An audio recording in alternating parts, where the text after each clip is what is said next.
Adelante, doctor Zúñiga. Gracias, Carlos. Hello, everyone.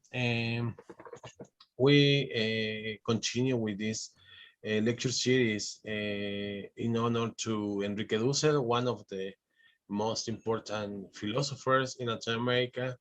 And we are glad to have today in this lecture series to Linda Martin Alcoff. Linda Martin Alcoff is professor of philosophy at Hunter College in the Graduate Center in New York. She's a past president of the American Philosophical Association. Her areas of work include epistemology, Latin American philosophy, feminism, critical race theory, and continental philosophy. Her recent books include Rape and Resistance in 2018, The Future of Whiteness, Visible, published in 2015, Visible Identities, Race, Gender, and the Self, published in 2006, which won the Frantz Fanon Award. She has also edited or co-edited 11 books, including the Routledge Companion to the Philosophy of Race, Feminist Epistemologies, Singing in the Fire, Tales of Women in Philosophy, Thinking from the Underside of History, Identity Politics, and Constructing Nation, a Race and Nationalism Reader.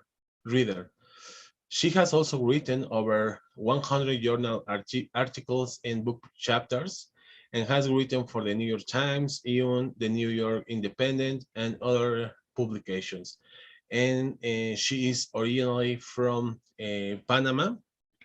And Linda, we appreciate, we really appreciate being with us in this 11th session. Honor to Enrique Dussel, and we are happy to have you here. And I personally appreciate that you accepted the invitation to take part in this lecture series in honor to Enrique Dussel. Linda, you are really welcome with us. Thank you so much. And I want to express my gratitude for being a part of this lecture series on Enrique Dussel's philosophy, because it gives me a chance to say publicly how much Dussel's work has meant for me, how much I've gained from it by engaging with it since I began reading his work in the 1980s. And as you know, thanks to all of you who are here today, and I'm sure many of you know that Dussel's work has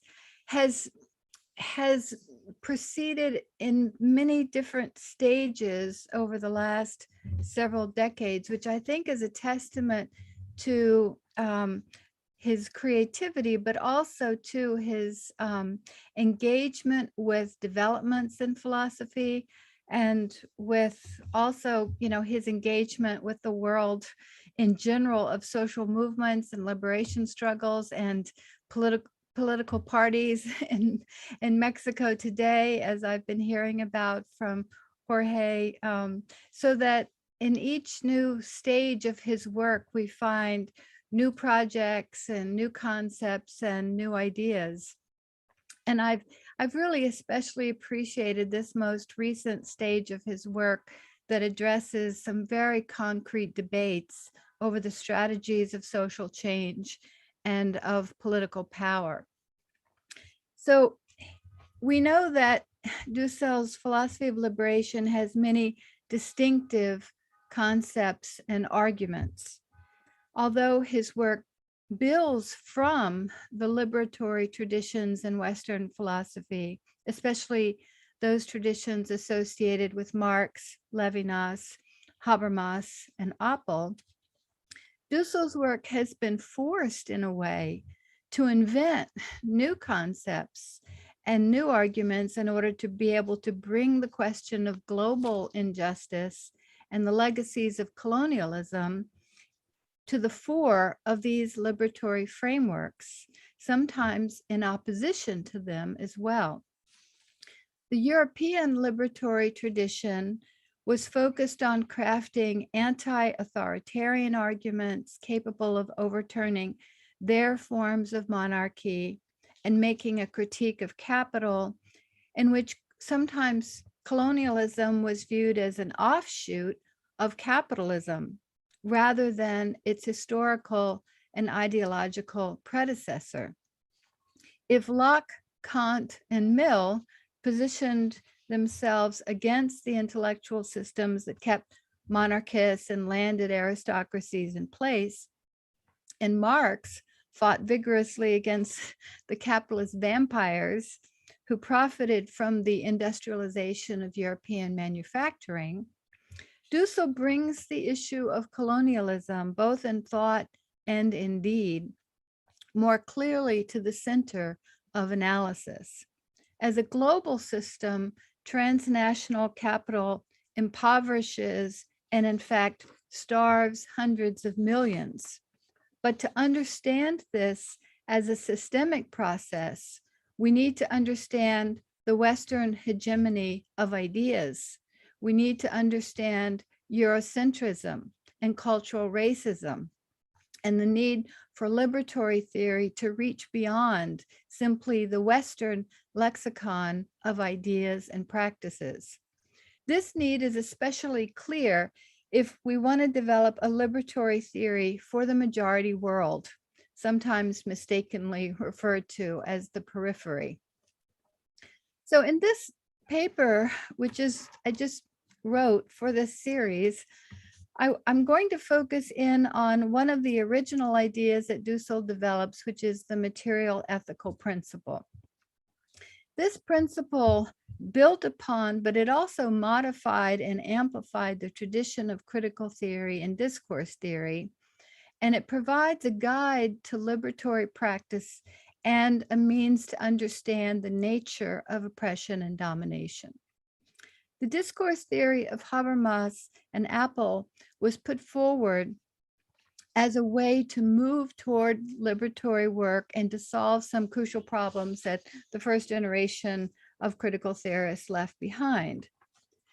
Given that the first generation left aside the question of the validity of critical theory itself, discourse theory stepped in to provide a way to test the adequacy and validity of liberatory projects and proposals.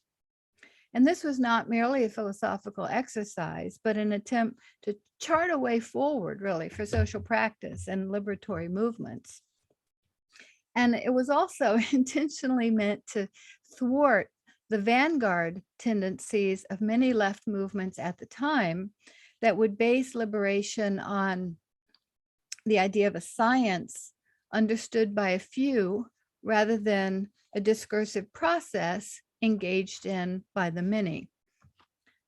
So discourse theory has done much more than simply articulate and defend certain values.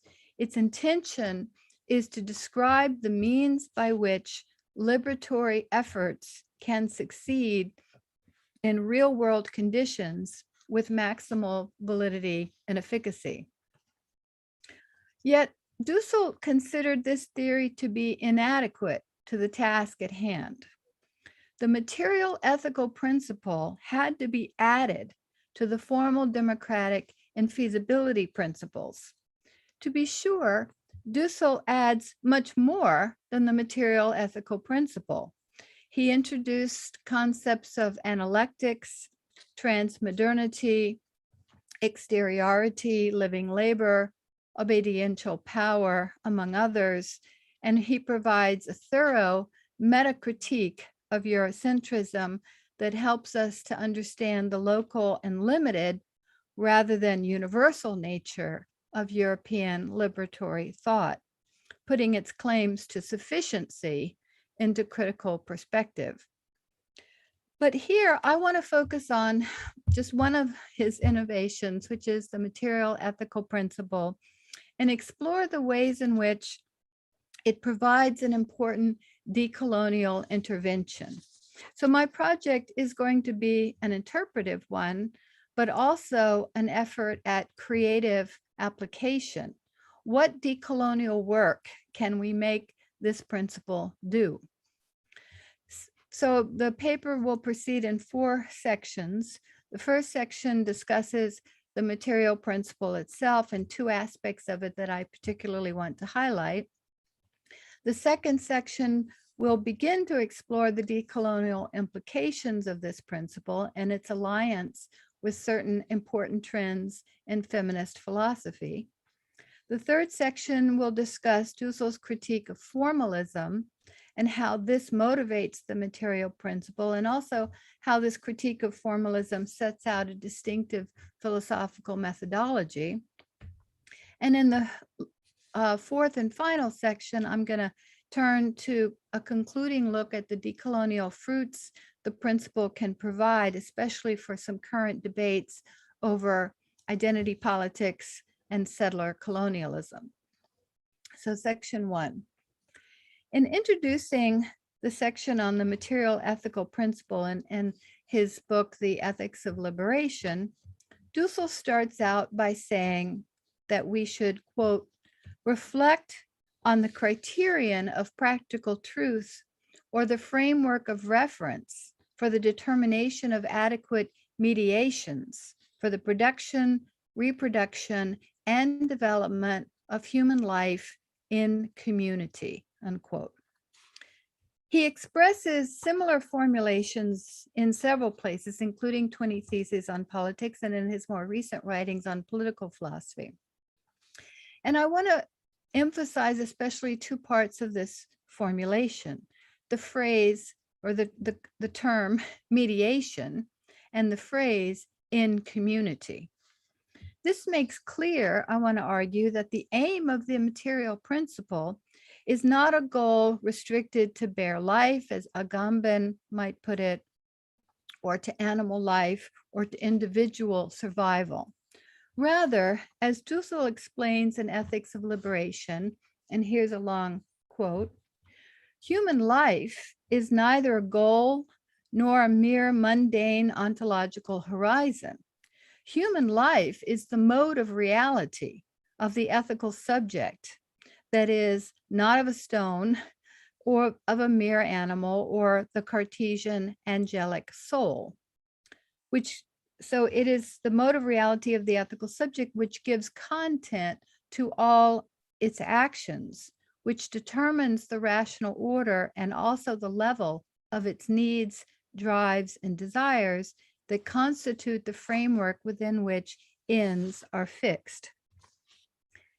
He goes on to say, human life posits contents: food, housing, security, freedom and sovereignty, values and cultural identity, spiritual fulfillment, that is, higher functions of the human being, which constitute the most relevant contents of human life. All of these are needed. Human life is an ethical mode of reality, unquote. And in 20 Theses, he says the following: no act can be purely ethical. An individual always operates within a concrete, practical field, whether it be economic, political, pedagogical, sporting, familial, cultural, etc.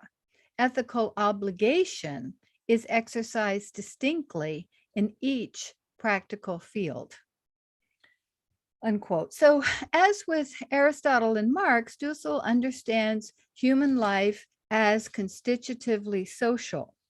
That is, it's always relational, it's always communal, because it's always mediated by cultures and institutions. And that's what he refers to as the concrete practical field. The material of the material ethical principle, then, is motivated by the universal need for food and water. But these universal needs require, as he says, quote, adequate mediations for the production, reproduction, and development of human life. So basic needs are universal, and adequate mediations can vary. We can be pluralist, toward the adequate mediations. If an existing concrete practical field is providing adequate mediations in this way, encompassing the economic and the political, familial, pedagogical, cultural, and so on, it is deserving of protection. This gives us a criterion of judgment over the diversity of practical fields or contexts of action, so as to avoid a simplistic cultural relativism. Indigenous communities, in many cases prior to the conquest, had highly functional organizations of life in which the production, reproduction, and development of the community was thriving. In these cases, the ethical task is not simply to save individuals, but to save and respect communal ways of life. By contrast, our current concrete practical field of transnational capitalism has created an inadequate mediation for the reproduction or the development of human life. As Frederick Wills states in his essay, and I have to say I was glad to see Frederick Wills in this series. His work has been very helpful to me. He has an essay called The Development of Human Life in Enrique Dussel's Politics of Liberation that appeared in the Inter-American Journal of Philosophy. And he explains in this essay that Dussel holds that it is this, quote, human will to live and develop in community, which motivates the movement of liberation, unquote. So if we return to a Marxist language for a moment, anything less than communal participation is going to spell alienation. Human beings cannot be truncated into our labor power or reproductive capacity or non-social existence. Hence, by Dussel's formulation, the materiality of human life is necessarily to be understood as much more expansive than bare existence, but as the thriving of particularly human life, which means the thriving of substantive particularities of communities. And further, we should note that his list includes production and reproduction, but also development, following his consistent emphasis on the inherent and irrepressible dynamism and creativity of human beings. This criterion of development allows him to expand a political theory in which participation at all levels is a necessary feature to be protected and amplified, engendering his conception of obediential power, or a power that is responsive rather than dictatorial. So let me go on to section 2. This formulation of materiality has important decolonial implications, as I think should now be clear. To quote Arturo Escobar, the political attention to communal life, to communal forms of life is, quote, the political activation of relational ontologies, unquote. We do not survive or thrive as individuals, but as members of communities, as individuals in relation.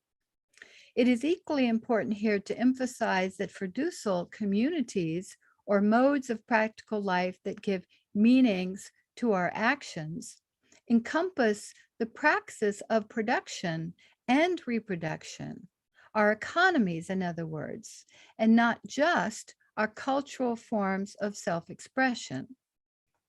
Liberatory movements are often driven by threats to communal life, to ways of being in the world, to ways of engaging with nature, with water and forests, and to ways of formulating and enacting the meanings and values of our collective activity. Thus, by focusing on human life in community, we gain a broad vision of material conditions. As with Marx, for Dussel, alienation is multifaceted, encompassing political and economic life, as well as social relations. Many of the liberatory theories of modernity had the unfortunate effect of solidifying most of the existing hierarchies of knowers and overlooking or actually concealing some of the most vicious forms of domination in their societies, from the denial of women's rights, the expropriation of land, and the enslavement of millions. How did this happen? How did these forms of oppression get overlooked? Mainly through the strict segregation of private and public spheres of life, rendering property rights that you had in the private sphere inalienable, and making use of narratives of progress, development, and rationality to legitimate political exclusions. Cultural racism, as we might call it today, directly contributed to the expropriation of land. Yet still today, movements in the West can become embroiled in debates in which culture and identity-based movements are separated from material and class-based movements.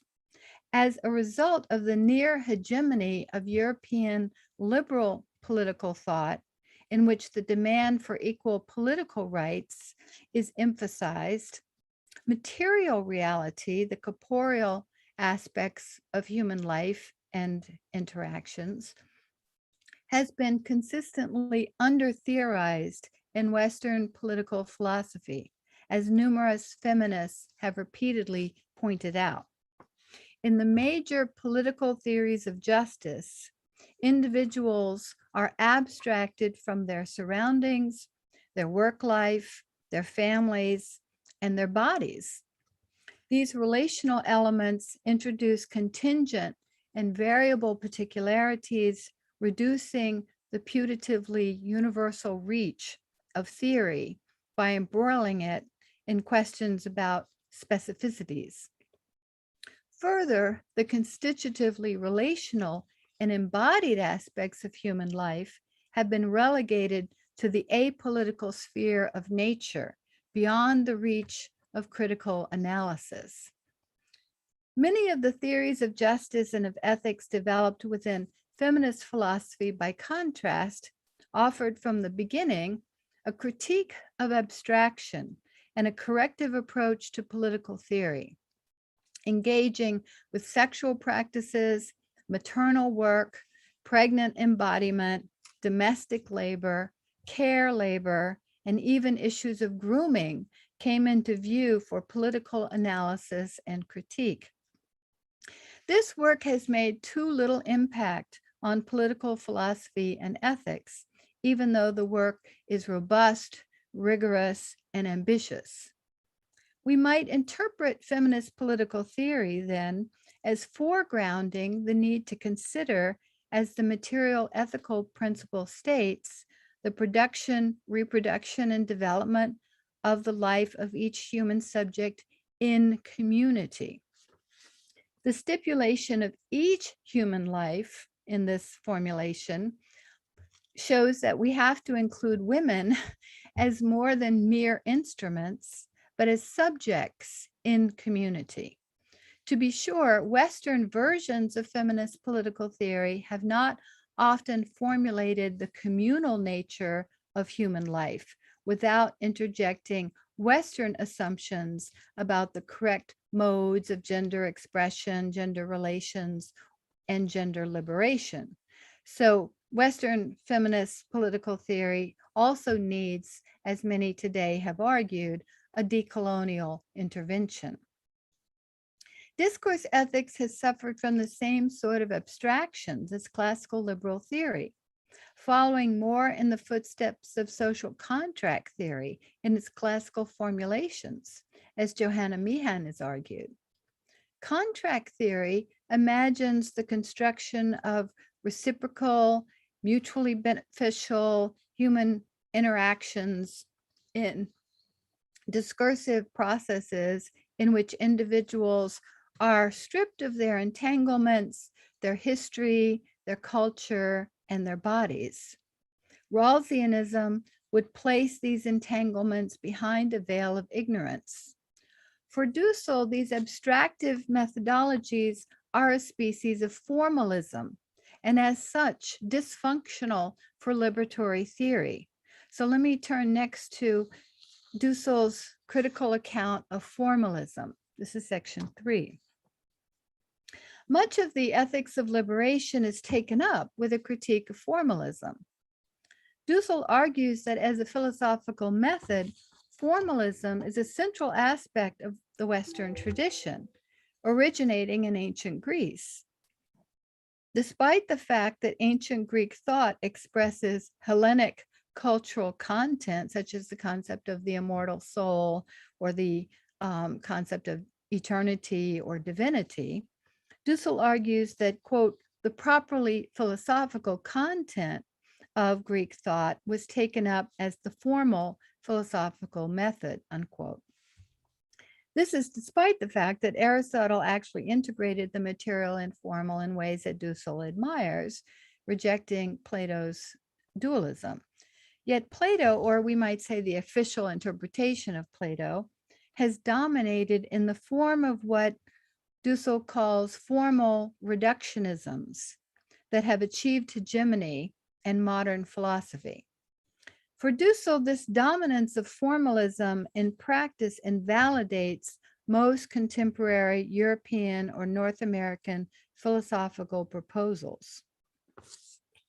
The problem with formalism, Dussel holds, is that it denies the quote, it denies that, quote, the material aspect of ethics is the point of departure, unquote.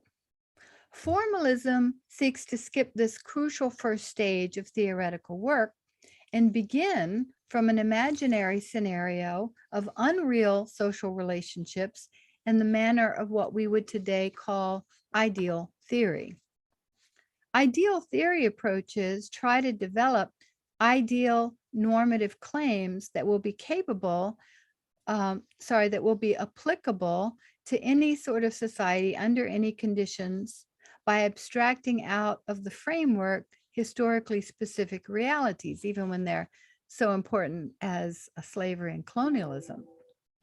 Charles Mills argued that ideal theory approaches are intrinsically ideological, making methodological and therefore neutral sounding justifications for setting aside real world injustice as, necessary to take into account in determining ethically valid norms and practices. You could set all those things aside and still be able to determine what are the most ethically valid norms and practices.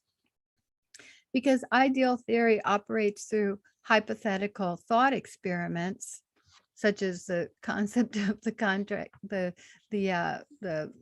constitution of the contract itself, rather than through real world conflicts.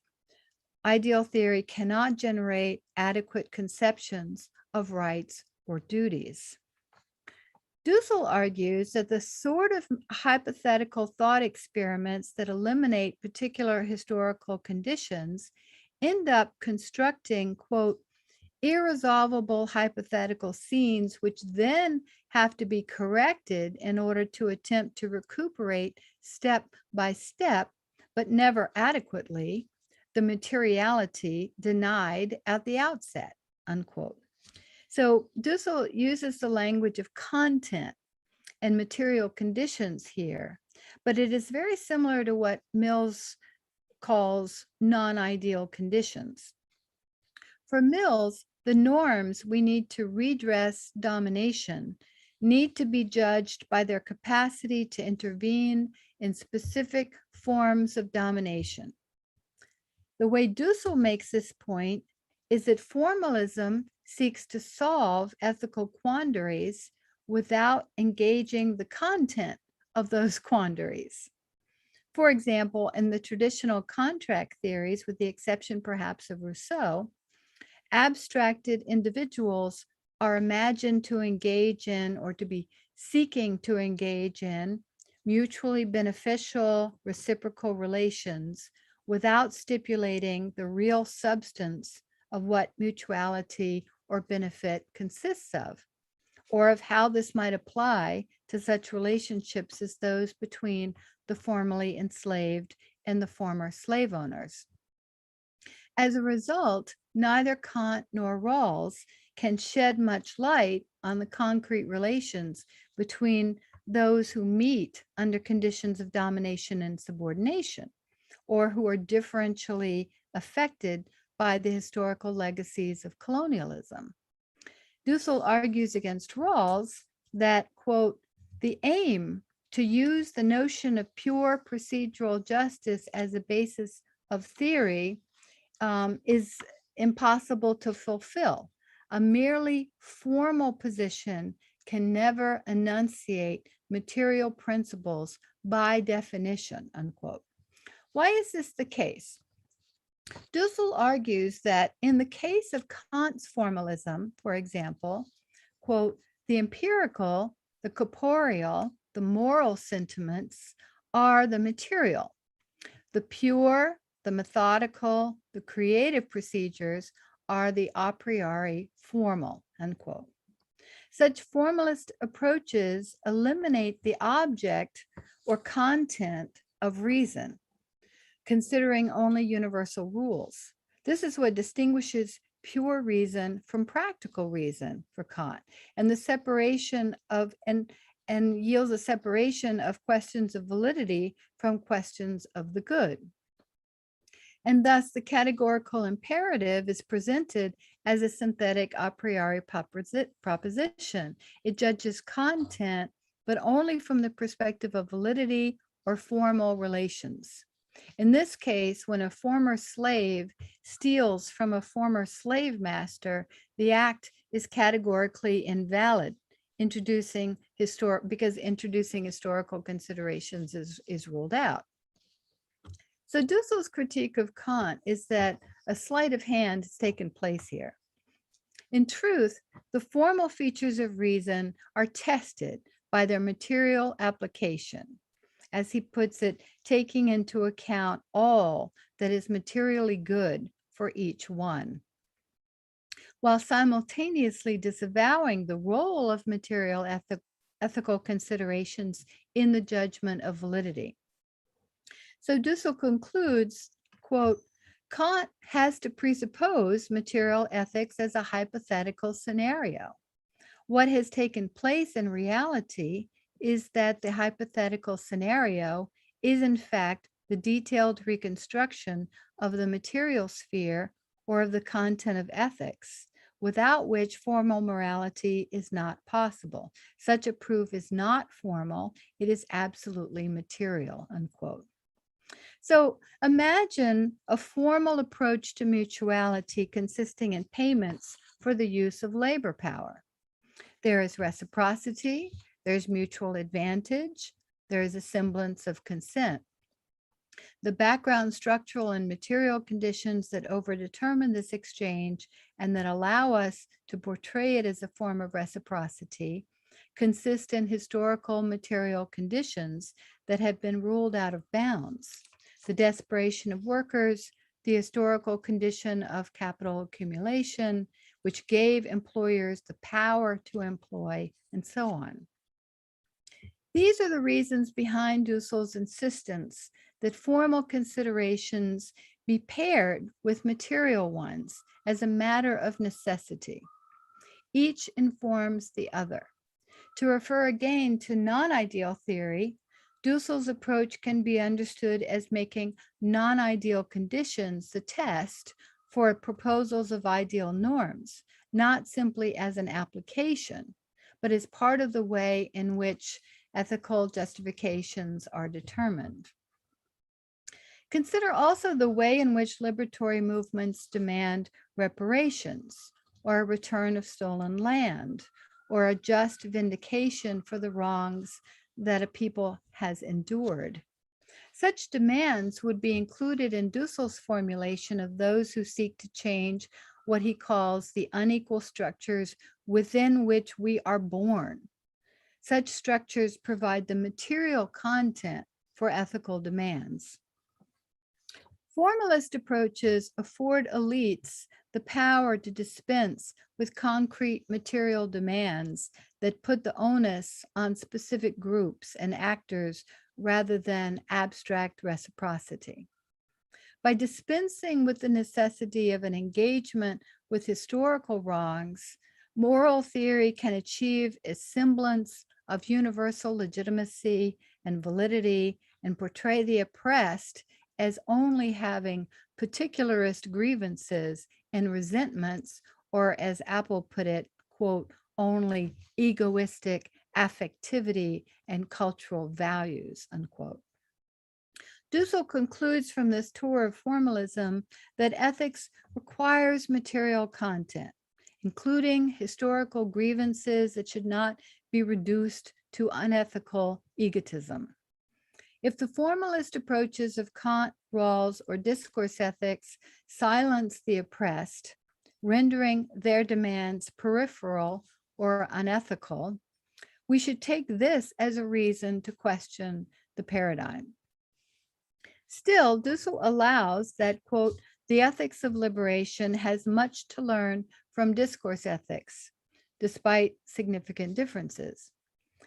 The ethics of liberation will construct discursive procedures, but not ones that have only abstracted participants placed on equal footing, but one that will place, quote, the dominated and excluded in charge of constructing a new symmetry, a new real historical, critical, consensual community of communication. Paradoxically, he goes on, this is my claim.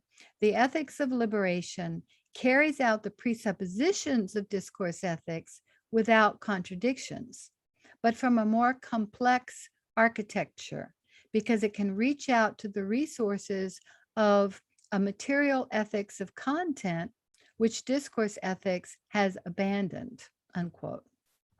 The ethical failures of certain forms of proceduralism cannot be discerned through formalist approaches. Only material contents can orient ethics. So let me go on to the last section 4 on the decolonial implications of this approach. And there's many. I'm just going to pull out a couple. So in this final section, I want to return to the question of how the material ethical principle provides a decolonial intervention. As I stated before, Dussel's approach takes issue with the generic social contract tradition and argues that the way forward is not through a conception of individualized sovereign power via the mythic image in Hobbes's Leviathan of individuals coming together to establish a political community. Dussel also rejects the idea that a political community can be formed via the formal procedural principles of discourse theory. These approaches take human life out of its context, out of its material and historical context, and thus out of its community, sociality, or constitutive relationality, obscuring how these aspects are necessary for developing our moral norms. Proceduralisms and formalist approaches tend to negate the fact that we have specific relations to specific others in our families and the multiple communities to which we have connections, which preordain our specific and embedded duties and responsibilities prior to any philosophical formulation of these, as feminists have long argued. Thus, it is a mistake to see the relationships that constitute the networks of our communities as constituted through volitional or voluntary processes entirely, or chosen by individuals based on their own individual values and commitments. Some of our relationships are voluntary, but most of our relationships are part of the constitutive given or materiality of our human existence, embedded within the structures in which we are born. It is our relationships, both those that are volitional, but also those that are given, that are necessary for our individual survival, materially, as well as psychologically and spiritually. It is true that in some cases, families and communities can threaten individual survival and sacrifice individual members. But this does not negate the fact that human life exists, as Dussel notes, always in community. As Frederick Mills explains, the reality of human life in community means that for Dussel, sovereign power, quote, exists prior to the establishment of formal institutions. So this is to go against the contract tradition. He goes on to say, this is Mills, Frederick Mills, it is the original sovereignty of the political community that when assenting to the promulgation of a law lends legitimacy to that law, unquote. It is not the aggregation of individuals who consent under voluntary conditions, but the sovereign political community that exists prior to the law of contracts. When Dussel refers to individuals, he consistently refers to them as in community, as when he says, quote, politics is an activity that organizes the production, reproduction, and enhancement of the lives of the members of that community, unquote. Individuals are not absent or erased from his analysis. He says, quote, the more the individual members of the life community participate, the more power of the community, the power of the people, becomes, through reasoned belief, a protective wall and a productive and innovative motor for that community, unquote.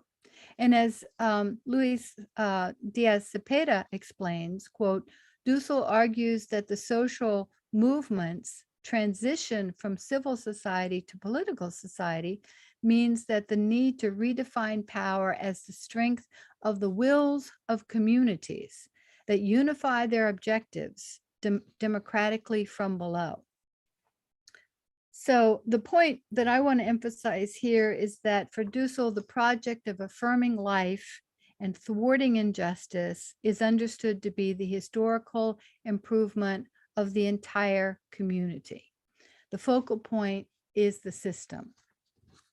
So now let me turn to how this approach works in relation to current debates over group identities that motivate identity-based political movements, sometimes referred to as identity politics. In such movements, individuals are mobilized in relation to a form of social identity that is targeted in such a way that the ability to affirm life and community is thwarted. By focusing on the material conditions of human life in community, I want to suggest that Dussel's approach may help us avoid some of the usual stumbling blocks to understanding the legitimate role social identities can play in social movements. Identity-based social movements have been global for some time. These are movements that address forms of persecution and subordination that target an individual's identity, usually ethnic, racial, sexual, gendered, or religious. The individuals targeted in this way are targeted on the basis of their identity alone, or their perceived identity, which is taken to legitimate abuse and exclusion. Thus, identities have become the centerpiece of many social movements around the world to fight racism, ethnic hatred, religious persecution, as well as homophobia and transphobia and misogyny. And note that the identities I just mentioned have different political implications than class. Whereas we aim to eliminate some class identities, in regard to other social identities, we may aim for respect, understanding, and inclusion. But identity-based social movements can sometimes focus on representation alone in a way that is separate from a focus on changing structural and material conditions. In this case, as theorists such as Nancy Fraser and Patchen Markell and others have argued, the stigma of social identities is treated as separable from material conditions. from the tendency to experience economic exploitation, and from the problems of poverty. When separated in this way, demands around identity inclusion can become demands without systemic change. And it is quite true that identity-based movements have been subject to what some call elite capture, when elite members of persecuted social identity groups make use of identity-based movements to advance their own representation and inclusion among the power brokers of a society, rather than to advance broader material gains for the whole group. And this is an argument made by Olufemi Taiwo. Ella Shohat and Robert Stam temper this concern in the following way. They explain that the focus on identity in identity-based social movements should be seen against the backdrop of a larger project of global decolonization, rather than assumed to be inherently complicitous with neoliberalism. They argue that, quote, while political economy is absolutely essential to any substantive left critique, it is also important to articulate culture and economy together, to conceive of them as existing in and through each other. The point is not necessarily to replace the frame of class struggle, but to complicate it, bringing ongoing forms of colonization to the center of analysis so that we can begin to discern what they call, quote, the multi-axial forms of resistance and struggle that face down multi-axial forms of oppression, shaping new actors, new vocabularies, and new strategies, unquote. I want to suggest that the multi-axial forms of oppression Shohat and Stam reference is compatible with Dussel's emphasis on the multiple aspects of communal life, including, as we've seen, the economic alongside the cultural, the political, the spiritual, and the ethical. The concrete mode of practical life, which are productive, reproductive, and development activities are pursued within, almost always involve aspects of our social identities. Consider Jose Carlos Mariátegui's analysis of what he called the problem of the Indian. Mariátegui argued, as is well known, that the task is not assimilation of Indians to capitalist economies or liberal democratic institutions, but simply put, the return of land. Echoing many currents of decolonial thought today, Mariátegui argued that, quote, the time to attempt the liberal method, the individualistic formula in Peru has already passed. Our agrarian problem has a fundamental, indisputable, and concrete factor that gives it a special character: the survival of the community and elements of practical socialism in indigenous agriculture and life, unquote. That's from the land problem. I want to suggest that Mariátegui's call to restore indigenous agriculture and life was not based on a doctrinaire support for his perception of their forms of socialism, but on the grounds of the same reasons Dussel gives for the material ethical principle. In order to protect human communities that successfully promote production, reproduction, and development. And it is also clear that for Mariátegui, the facts of the oppression of the indigenous required pushing beyond generic class concepts as formulated in Europe. Colonialism stole the land of an Inca nation of 10 million with a functioning economic system and left a scattered million, as he says, reduced to servitude and peonage. The idea of economic developmentalism does not take this fact into account, nor does it understand the emerging Peruvian capitalist class could only serve, as Mariátegui said, as a functionary for foreign capital. Like Mariátegui, Dussel's work has been forced to advance new concepts and liberatory strategies as a means of addressing these specific realities of colonialism, settler colonialism, semi-feudal agricultural systems, and structures of dependency. I've argued in this paper that the material ethical principle has widespread decolonial implications for understanding the constitutive relationality of human life, the need to move beyond individualist-based politics, and the need to understand material conditions as inseparable from cultural and political and spiritual conditions.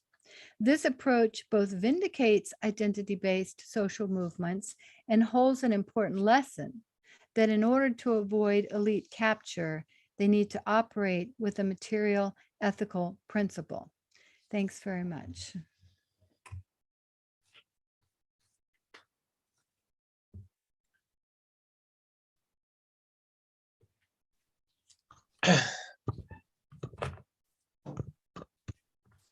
Linda, thank you so much for your presentation and your paper. And we open a space for comments and questions to this paper, to this Linda's paper. So we have some colleagues here in the Zoom session, and we have other colleagues and friends in the YouTube streaming.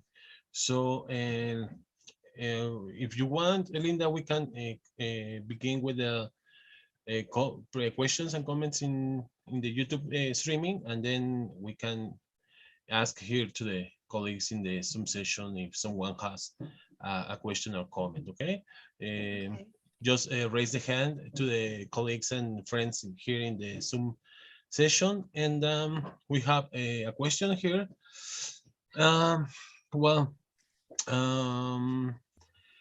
Francisco De Sentis,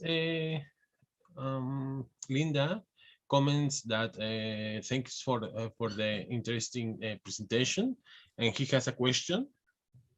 This is the material principle a type of naturalism? And if so, does it refer to pre-ethical human reality? Does it refer to what human reality? Pre-ethical? Yeah, the Oh, material principle. Is the material principle a type of naturalism? And if so, does the material principle refers to a pre-ethical human reality? That is the question. And okay. If you want, we can begin with this question. Okay. Yeah, it's a very interesting question, and it's an interesting issue in Dussel's work, because he does want to talk a little bit about naturalism in both human capabilities and functions in ethics of liberation, and also the naturalism of need, as a founding aspect of the material principle. But I think that to the extent Dussel is working with certain naturalistic approaches, it's not a kind of naturalism that many social theorists have been very critical and worried about, on the grounds that naturalism can shut down variety and the dynamism of human societies, the sort of naturalism that says we are all consumed by unconscious biases and driven by desires and don't have the capacity for reflective thought and improvement in our ethical deliberations. So he wants to, I think of his engagement with naturalism very much in connection to his insistence on materiality. I think that's right, because he, by not separating out individuals or individual minds even from their material surroundings and embodiment, we're going to have a much more corporeal, embodied, and material understanding of human life, motivations, how our thinking is connected to our embodiment and our experiences and so forth. So I think that the tendency toward naturalism is, and I wrote this in a paper I wrote on the book, is I did an interpretation of Dussel's naturalism in a little section of the paper that I wrote on ethics of liberation that's called the Hegel of Coyoacán, if you want to look at that. But I tried to give an interpretation of Dussel's naturalism that would distinguish it from some of the forms of naturalism that philosophers, especially social theorists, have been concerned to move away from, because it might limit possibilities of change and limit possibilities of progress or positive change. Thank you, Linda. We have another question, and this is Jimmy Centeno's question, and he asks if you identify a difference for Dussel between society and community. Yes, very much. I think he is making a distinction. When he talks about societies, he's often thinking about those that have been politically constituted with states, and communities he wants to make broader and in a way a looser conceptualization of organized relations between individuals toward survival. And so we can think about these in reference to the full sense of community of involving production, reproduction, and development. And we might recognize that there are such communities that exist that are not recognized by states, right? Many indigenous communities do not have formal relationships with the state, such as in the United States. That's often the case with various indigenous communities. There's often like an individualized criterion of recognition. The state will recognize an individual who has 25% DNA and has a tribal membership, but they don't focus on what many indigenous communities want, which is a state-to-state relationship, right? An understanding that the United States government needs to have a relationship with the group and the community of the indigenous community rather than just with individuals. So it's so I think the notion of society is different from the notion of community. Of course, it could be used in the same way, but by community, he wants us to think about the constitutive relationality and division of labor among groups. They could be just politically constituted groups based on identity that share a certain project of mutual support and mutual survival under adverse conditions. And they don't include the economic activity as much if people have to go to work in outside arenas of capital economic markets and capital economic production systems, but you can still have communities that strive for production, reproduction, and development. And often people who go out into the world to engage in capital relations, they send remittances home. They don't think about the money that they're making as necessarily entirely for themselves, but as part of the sustenance of the community, of their family, of their kinship group, of their religious community or something like that. So he wants, I think, community to be a less necessarily formal form of organization.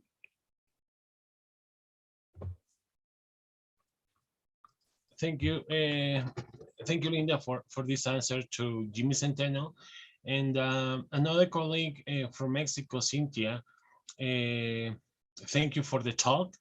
And she asked if there is a difference between the multi-axial forms of oppression theory that you mentioned to an intersectional theory.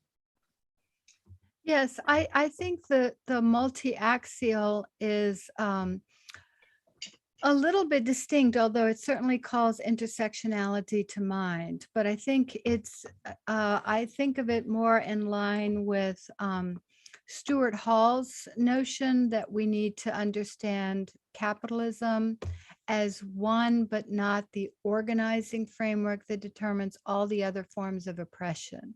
So multi-axial wants to give more weight and more causal efficacy or effectiveness to other forms of oppression that may work on the basis of racism or imperialism or cultural chauvinism or cultural dominance. Sometimes racism is pursued in ways that make no sense for capitalism.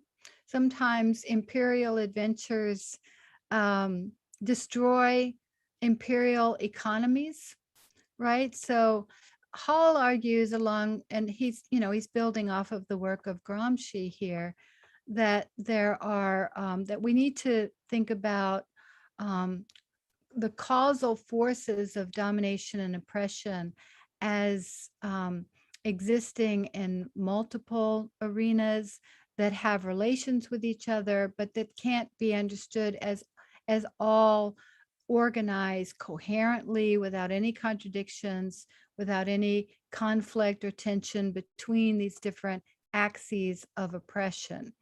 And then we can think about, as both Gramsci and Althusser wrote, as Hall argues, that sometimes there is a confluence. Sometimes there, it strengthens the confluence between these different axes of oppression when they come together. I think that's the idea of the multi-axial sources of oppression. And obviously, these can be understood in intersectional ways, that some are based on economic processes and others are based on more cultural divisions and hierarchies and ranking systems of social inclusion and exclusion in various ways. But intersectionality is typically used very fruitfully to think about how all of us are, the oppression that any one of us experiences needs to be understood in a way that is connected to multiple axes of oppression, we might say, and multiple aspects of our identities rather than a single one. But I think that the multi-axial one is about causal forces more than explanations.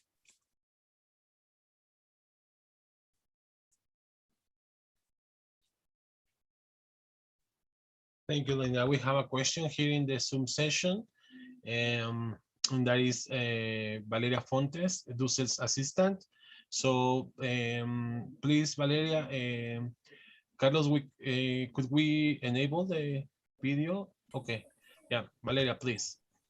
Thank you. First of all, I would like to thank you, Linda, for this presentation. And I would also like to say I am very nervous because it's already hard enough for me to think of all of these concepts and to think on them on Spanish, and now in English it's a bit harder. So please be patient with me. I would like to ask you, you were saying on your conference that material principle has as its foundation historical conditions, right? And formal constructions must convey with material principles, and the social given structures, for what I understood, provide material content for new demands on societies. However, like last week, Santiago Castro Gomez was here with us, and he was also talking about the theologizing, I don't know how to say it, but to theologize politics itself as like the political theory. And I would like to ask you how you think about it. Like, how would you think, for example, for Dussel, for his political theory, there's still like a sovereign power. Also, it is prior to the institution, but there's still he still thinks about a sovereign power that must be held, something like that. I don't know how to make it clearer right now, but there's such a thing like a sovereign power, and it's prior the institution. However, there's still something like a sovereign power. For what I understood last week from Santiago Castro Gomez's presentation, he was thinking about something kind of different. Like there's no such thing as a sovereign power, or like it's not a necessity, it's not a must. I don't know if I'm making myself clear, but how do you think about it to make a community? Do you think a community must have a sovereign power or something like that? Or there's like a construction, there are other ways to make a community? How would you think about it? Mm-hmm. That's a wonderful question, and you're doing it wonderfully in English. I think I didn't get to hear Santiago's talk. I really want to hear it and read it because I like his work very, very much. I may be wrong in this, but I suspect, based on Santiago's earlier work that I've read, that his worry about the theologizing of politics, is one that I think Dussel would unite with, which is the idea that you can determine in advance, the value and meaning as we move forward in social movement. So the theologizing, it assumes we already know what the map is and what the goal is and where the values lie in this kind of a priori way. And what Dussel does, I think, with materiality is he really opens all that up. So by getting rid of formalism and getting rid of proceduralism and really, foregrounding the material, I think it helps to de-theologize in Santiago Castro Gomez's sense, even though Dussel, of course, brings in the spiritual as a necessary feature, but he sees the spiritual as a species of creative activity of human beings in community, rather than simply revealed wisdom. So I think Castro Gomez has legitimate concerns about theologizing of the political, but I think that Dussel's work does not manifest these concerns. In terms of sovereign power, most of the critique of sovereign power has been focused on the individual as having this capacity of sovereignty. And the problem with that notion of the individual sovereign power is that it takes the individual out of their relationality, right? So that you can separate yourself and determine in a sovereign and autonomous way what your duties and responsibilities to others are, as if you are not always already embedded within duties and responsibilities and constitutive relations which incur on you duties and responsibilities. So I think the materiality of human life and community helps us push back against those liberal, Eurocentric, modern conceptions of sovereignty, in which sovereignty involves a necessary separation, a necessary independence, a necessary escape from constitutive relationships. The givenness of material reality, the givenness of the structures within which we are born, counsels against that kind of notion of sovereignty. Now, what Dussel says with sovereign power that I was referring to in the paper is, I think, an absolutely legitimate point, which is that, and this is a critique and an intervention in the contract models of doing political social theory, which impact well beyond, contract theorists. But the contract model that imagines that there is no sovereign power until the state is formed. And what Dussel wants to argue is that's not the case. There is sovereign power before the state emerges. So, and you know, it's very clear, I think, in Dussel's context that he's thinking about the conquest, the encounter between groups and between communities. This is not an encounter of individuals coming together in the state of nature. This is an encounter between groups. And in those groups, there may be sovereign power prior to the formulation of a political institution of some sort that includes both, or that manages their relationships and their differences. So I think this is a really important point that Dussel makes, that we should not assume sovereign power comes into existence through the sort of individual sovereign, you know, rational determinations that individuals make in a contract kind of model of society building. Societies don't exist, or communities exist prior to societies. And this is another way to make the distinction, I think, between communities and societies.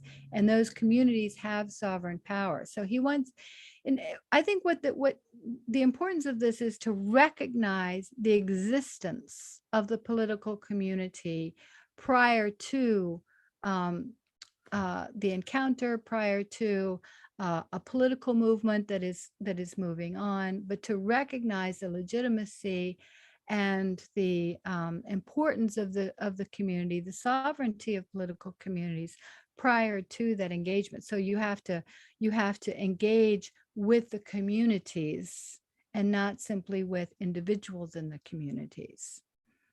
And that, of course, opens up, you know, a whole host of political problems and questions. And I'm not saying there aren't any political problems and questions in doing it that way, but I do think that it is it's a more realistic political approach to understand communities as existing prior and as having sovereign power prior to engagements with the state or engagements with larger political movements. So I don't know how clear that is, but I appreciate the question. Thank you, Linda. I will have another question, and Milagros ask for a minute. Yeah, if you have a proposal, you can hear me well? Yeah. If you have a proposal from the USA for protection of nature,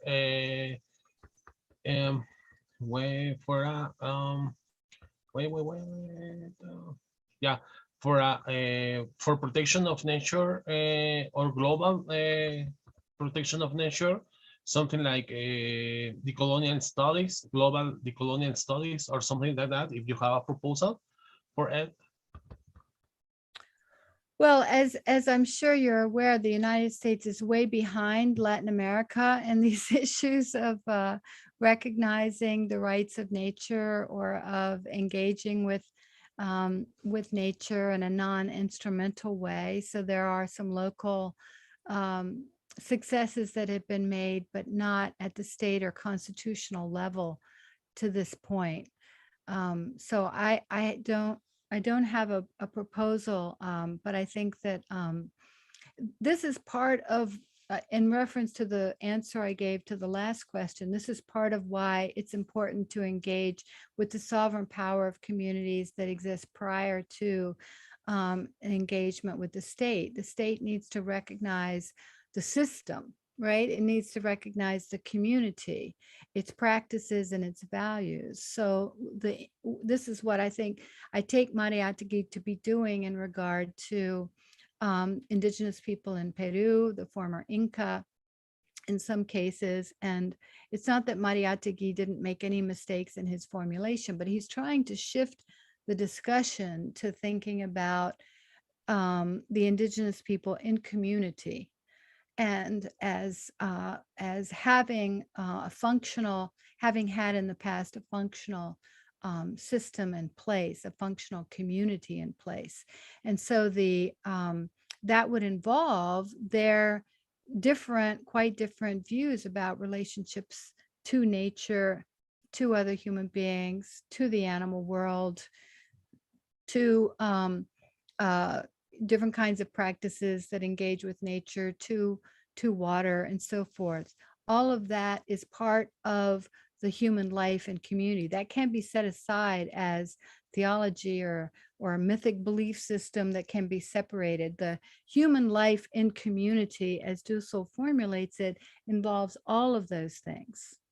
And the functioning human communities that function for all of their members, both in production, reproduction, and in development, you can't disconnect the cultural, the spiritual, the economic, and all of these elements together.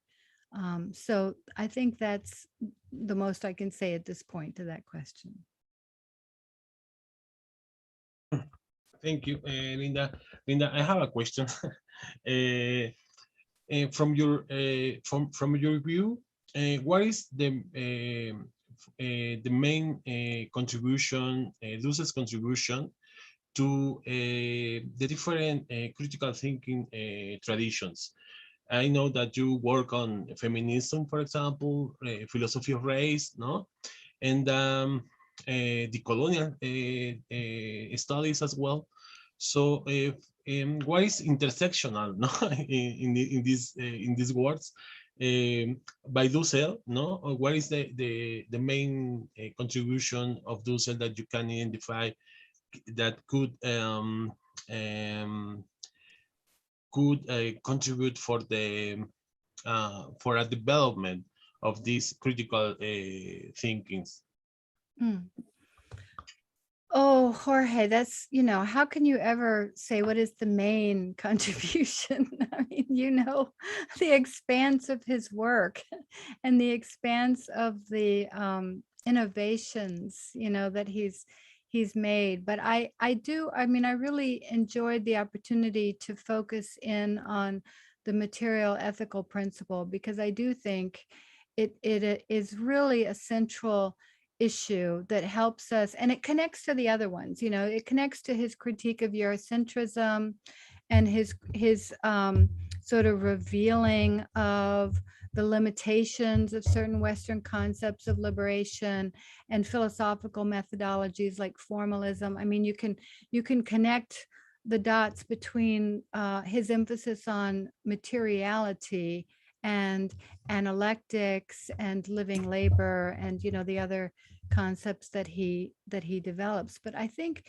in some ways I'm persuaded that the key weakness in the Western philosophical tradition has been, as some have said, this Hellenism. And some Greek scholars will argue with me on this, and I'm not a scholar of ancient Greece to be able to weigh in on whether Plato really was a dualist.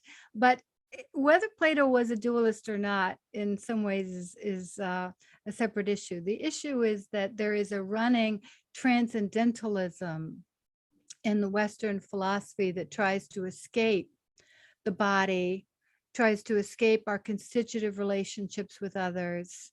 And it's clear that a liberatory theory has to go against that, has to go in the other direction, because it is our constitutive material relationships to others that are not simply a source of our oppression, but are also the source of our survival and the source of our development and the source of our creativity. So I really have been interested in pulling out all of the implications of Dussel's focus on materiality essential to being able to do ethical judgment and ethical justifications. But you could probably do that with some of the other concepts that he's also invented, you know. But I mean, also because I'm, you know, come out of a Marxist materialist tradition, and I do think Marx made some really wonderful corrections to the Western tendency toward transcendentalism and escape from the body and corporeality.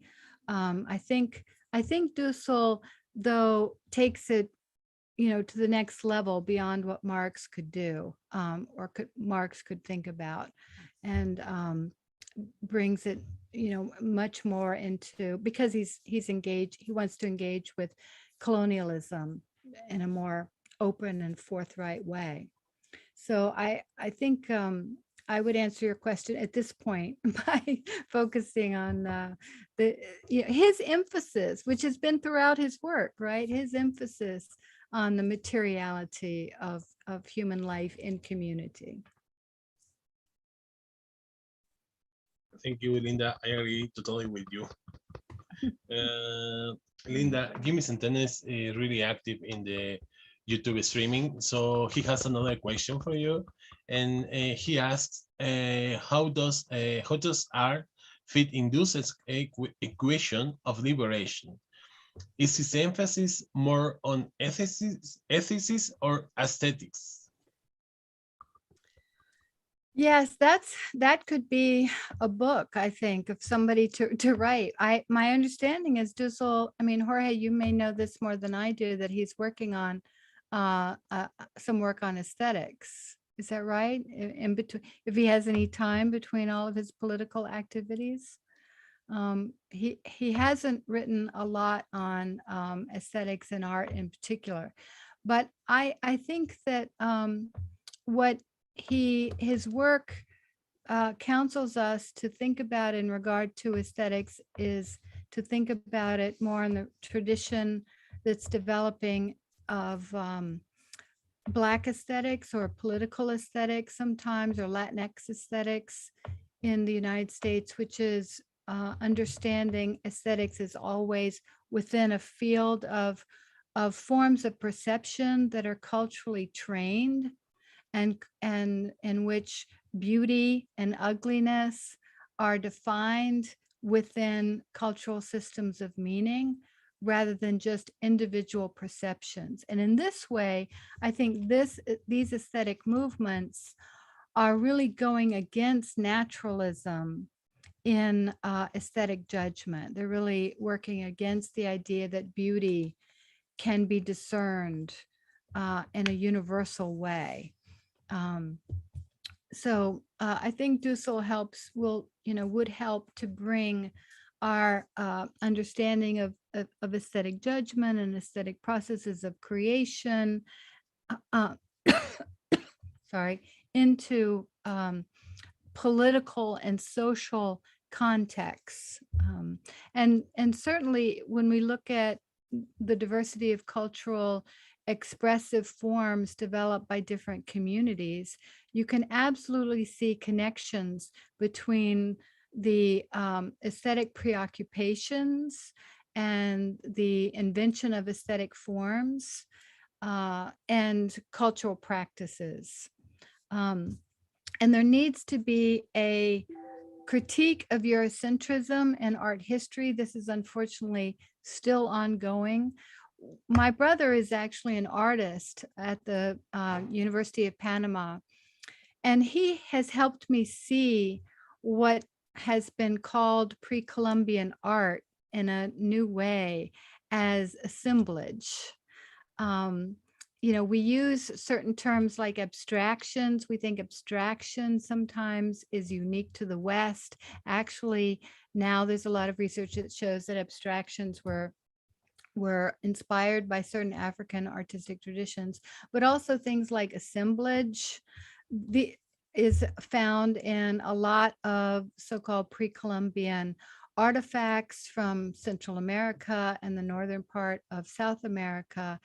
It is not a, naive representation of the real. It is a phantasmatic reorganization of the real in very creative and dynamic ways, way prior to what the Western philosophical traditions were doing.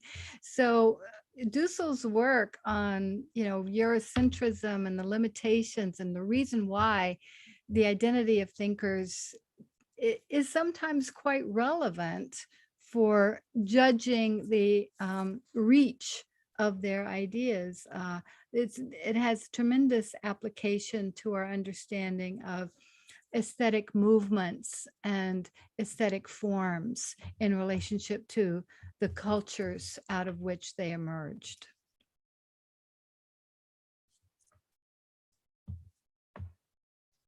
Thank you, Linda. And just a little remark for Jimmy Centeno and other who is interested in Dussel aesthetics. We can show this last book by Dussel. The title is Siete ensayos de filosofía de la liberación hacia una fundamentación del giro decolonial,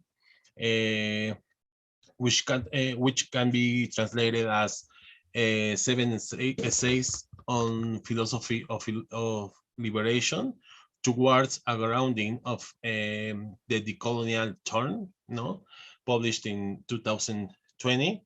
And the last chapter is goes directly to the aesthetics by Dussel, the aesthetics of liberation, and he's working right now on aesthetics. So this is a coming book by Dussel on aesthetics. So that's just a remark I wanted to say. And Fred Mills is joining us in this YouTube streaming, Linda, and he has a comment, and he says that Merleau-Ponty, to whom Dussel refers on the issue of the life body, overcame this transcendentality. Mm-hmm. Yeah, I agree with that. Merleau-Ponty is one of my favorites. So it's I would say it's not that the Western tradition is entirely transcendental. I mean, there's been these really interesting counter movements at every stage, in every century, actually. But I think transcendentalism is a strong theme that still, and it comes back in new forms. It comes back in new forms in today's ideas about the meaning of language and philosophy of mind and new eras. So it is a very strong trend within the Western tradition, although it never achieved complete hegemony. Well, I would like to ask our colleagues here in the Zoom session if someone wants to ask to Linda something, and if not, we can come to the end of this session. Eduardo is here. Yeah, I'm here. I just want to congratulate Linda on this wonderful paper. No, I mean, I don't have a question. I mean, I can ask questions, but you and I can have a conversation anytime. So maybe if you want to reflect on the coherence of the three principles of the ethics of liberation, the material principle, the discursive principle, and the principle of what in Spanish Dussel calls bondad, goodness, because they hold together, right? But that might be a very extensive answer. But I love how you put your emphasis on the material principle. So just to comment on how there's a very substantive moral theory in Enrique Dussel's Ethics of Liberation that has to do with life, has to do with discursivity, justification, and then what we might agree as a society at large to think that was a judgment of bondad, of goodness. Mm-hmm. Well, it's a difficult question, a very interesting question, Eduardo. It's, when I first started studying Dussel's work in relationship to the tradition of Habermas in particular in critical theory, you and I had many talks about this over the years. I really think I saw the material ethical principle as an addition that didn't change the whole. And now I'm beginning to think that the material ethical principle changes the whole, and because and as his work develops, you can see slight shifts in some of the more recent formulations in which he wants to say that the material ethical principle is the starting point. It's not just one among three, but it is the starting point. Yeah. And so I'm wondering, and this is the question we'll have to ask Enrique, is how to think, what's his latest thinking about, in answer to your question, how the three go together. But do you have a sense that he's changed he's modified his view so that the material principle it seems stronger than it was in the beginning? No, I totally agree with you. I think that over the years, the material principle remains the starting point, and it has become stronger, and it has acquired a historical character. So we begin from the materiality of suffering of individuals within a community of life, but then not every claim to my need is justifiable. And I must be able to justify it among a community of life, and being able to convince others that my claim that this hurts me, makes me suffer, is something that you need to understand that might transform your life. And then the principle of goodness, of feasibility, of bondad is really important, because that's where the ecological, the transhistorical, transmodern dimension comes in, which is whatever we decide must also be justifiable to a future community, the community to come. And the community of life is a community to come in the future too, as well. Mm-hmm. So I think that they're integral, but I think you're absolutely right. They're co-originary, to use that awful word. But I think you're right that we begin with the material, the embodied subject, who then must justify their claims to a community not only that is alive, present, but a community to come. And so, but that was just a way maybe to think about the other principles as well. No, but I agree with you that the hermeneutical key here is the material principle. Yeah, I think it opens up to these other ones that, in a way that I think some of the critical theorists didn't see it opening up, because like as you say, the community in the future, the concept of reproduction, he always focuses on production, reproduction, and development, but reproduction, and this is, I think, the cornerstone of his philosophy of pedagogics, the pedagogics of liberation, that we need to understand pedagogics in relationship to reproduction, to the future, and the relationship between the relationship between teachers like us and our students who are younger than us is not one of repetition. It's absolutely creative, because they bring new questions and new experiences to the table. So it's a very dynamic and open-ended. So the materiality of the necessity of reproduction does not close down, you know, society or close down the potential for change. It opens it up. So I think it can be the key to the whole.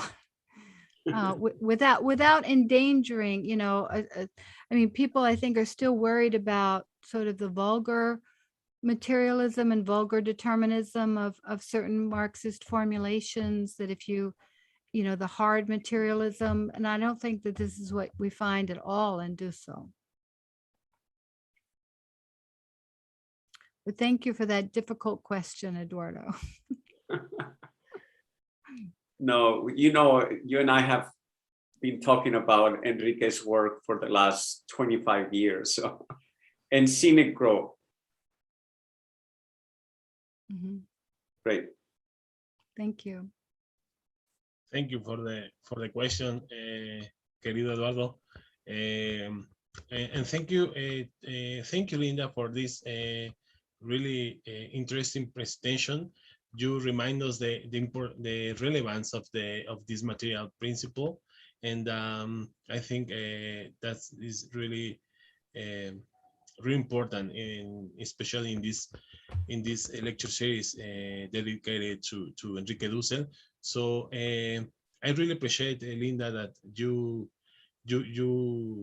wanted to participate, to take part in this lecture series, and it was a wonderful paper, and I appreciate my colleagues that attend this session here in Zoom and in YouTube streaming. Linda, if you want to say something to close this session, please feel free.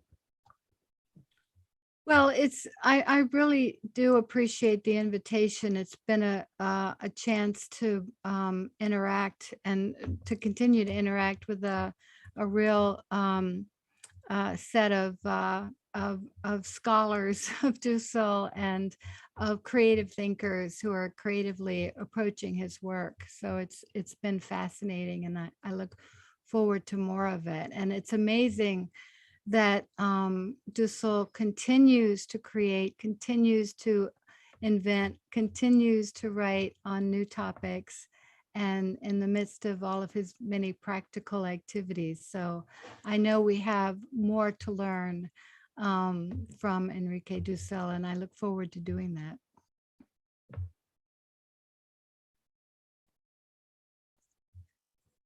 Well, thank you so much, Linda. So we close this session with these last words of you, and I